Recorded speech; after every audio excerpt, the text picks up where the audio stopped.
존경하고 사랑하는 우리 구독자 여러분 반갑습니다. 여러분의 독한 유튜버 삼전 덕후 천만입니다. 이제 3교시 시작하도록 할게요. 제가 요즘 굉장히 말이 빨라진 것 같아요. 좀 천천히 해야 할 것 같습니다. 천천히. 뭐 급한 것도 없는데 왜 이렇게 마음이 급한 건지 말도 빨라지는 것 같습니다.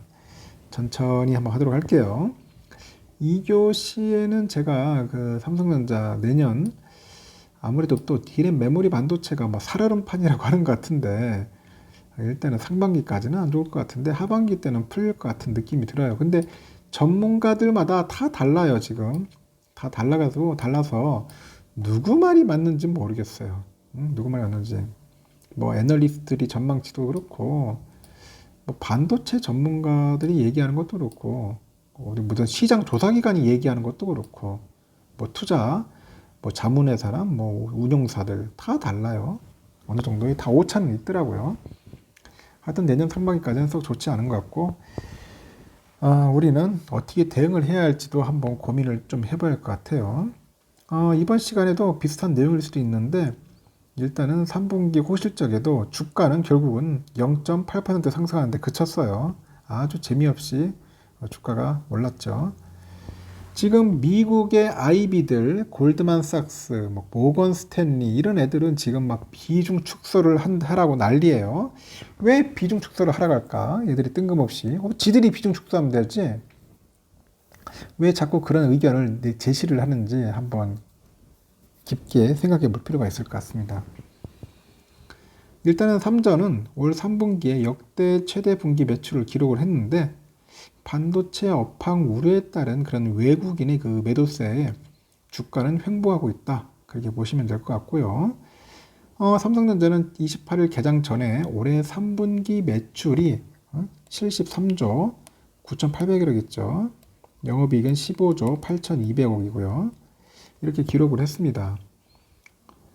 매출은 이거 분기 사상 최대치고요. 영업이익은 2018년 3분기에 이어서 역대 두 번째로 높다. 그렇게 보시면 될 것 같고요.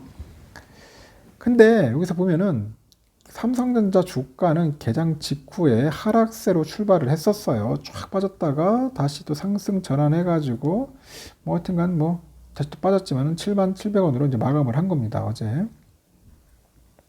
그 주가 약세는 외국인 투자자가 삼성전자 주식을 팔아치고 있어서다. 그런 겁니다. 내가 외인들이 계속 팔고 있어. 외인들은 팔고 있다. 일단 그 거래소에 따르니까 외국인은 이날 삼성전자 주식을 1,709억 정도, 1,709억 원어치를 팔았어요. 순매도했고, 9월 삼성전자를 1조 176억 원어치 순매수하던 외국인은 이달 들어서 2조 3,972억 원어치를 순매도하면서 이제 팔자세로 전환한 거죠. 팔자 해가지고.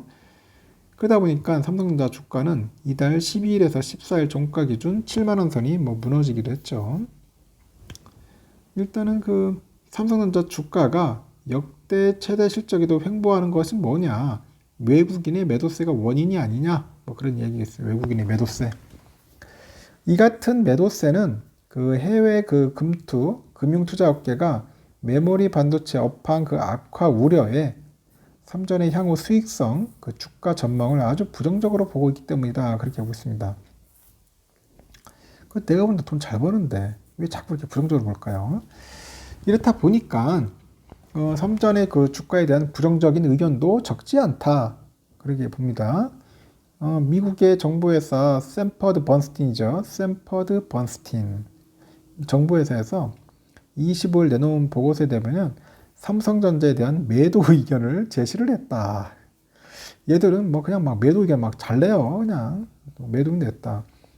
그 삼성전자에 대한 금융회사의 매도 의견은 지난 8월 이후 두 번째 그 샘퍼드 번스탄이라고 하는데 번스틴이 아까 제가 1교시 얘기했죠. 이 친구가 세계 메모리 시장의 하락기가 시작됐다고 합니다. 이제 다운 사이클 시작됐다. 그 하락은 내년 말까지 이어질 것이라고 뭐 그렇게 떠들어대고 있어요. 또 그래서 공급 조정으로 이전보다 가격 하락폭이 좀 작고요. 기간도 짧겠지만은 하락 자체는 불가피하다. 이 친구는 그렇게 보고 있는 겁니다. 하여튼 이 친구의 그 애널이죠. 그러니까 이 애널의 이제 보고서가 이런 식으로 내용이 나왔다는 겁니다. 그리고 또 투자은행 그 골드만삭스도 이달 초에 삼성전자 목표 주가를 뭐 10만 700원에 7만 7천 원에서 10만 원으로 하향했는데 그 PC용 메모리 반도체 주문량이 감소되고요. 그 물류 대란에 따라서 공급망 문제가 문제다. 공급망이 문제다. 그래서 이들 그 문제가 내년 2분기까지 이제 반도체의 그 수요를 부진되고 메모리 반도체 가격 하락으로 이제 이어져 가지고 결국은 실적에 영향을 줄 수 있다. 그렇게 전망을 하는 것 같아요. 이 밖에 또 모건 스탠리, 뭐 CLSA, 뭐 다른 해외 IB도 지난 8월에 메모리 반도체 업황 우려에 삼성전자 비중 축소 의견을 제시를 했는데 웃긴 게 축소 의견을 제시를 했는데 3분기 실적은 상당히 좋았어요. 엄청 좋았어. 삼성전자는 그 메모리 반도체 업황에 대한 불확실성은 있는데 내년에는 나아질 것이라는 그런 이야기고 있고요. 그 삼전은 28일 날 3분기 이제 실적 발표 자리에서도 내년에 메모리 그 반도체 업황 전망에 대해서는 부품 수급 문제하고 그 원자재 가격 상승 등 여러 이슈로 약간 불확실성이 높은 것은 사실이라고 얘기는 했습니다.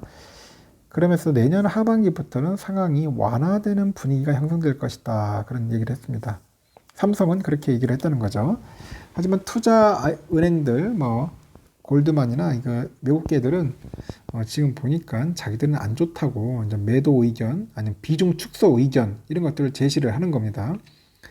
이렇게 하면서 이제 고의적으로 주가를 좀 더 떨어뜨리려고 하는 그런 의도적인 것도 있어요. 근데 왜 자꾸 이렇게 의견을 낼 건가도 한번 곰곰이 생각해 볼 필요성도 있을 것 같습니다. 단순하게 그냥 진짜 떨어져서 그런 건지 아니면은 달라붙어 있는 우리 개미들을 더 털기 위해서 그런 건지 여러 가지 이제 많은 생각을 하게 되네요. 또 이렇게 나오면은 또 외국인들 지들끼리 또 서로 짜가지고 또 지난 8월처럼 또 돌아가면서 계속 또 이제 매도 때릴 수도 있습니다. 때릴 수 있으면 주가가 더욱 또 한번 요동칠 수도 있다는 거겠죠. 그래서 항상 제가 늘 얘기하지만은 항상 여유 자금을 갖고 있어야 한다는 겁니다. 현금 많이 쓰지 마시고 혹시도 모르니까 현금은 한 20% 정도, 최소 20%는 보유하고 있어라. 여러분들 좀 이런 얘기 나오면 좀 암울하죠. 답답할 겁니다. 아침부터 별로 좋은 소식이 아니라서 저도 좀 여러분들에게 미안하지만은 그래도 이 들려오는 소식과 뉴스들은 알고 있으라는 겁니다. 알고 있고 뭐 준비할 사람은 준비하시고 대응할 사람은 대응하시라는 거예요. 그렇다고 너무 쫄 필요는 없어요. 너무 쫄 필요는 없고 들어갈 필요는 없으니까 우리가 너무 거기에 대해서 민감하게 반응할 필요는 없습니다. 차분하게 잘 보고 관망하면서 그때그때 봐가지고 잘 대처했으면 좋겠습니다. 여러분들 오늘 하루도 좀 좋은 하루 기쁜 일이 많았으면 좋겠습니다. 삼성전자 주가는 이제 3교시에서 끝내고 나중에 좀 오전에 쉬었다가 나중에 장 또 한번 열리면은 그때 뵙도록 할게요.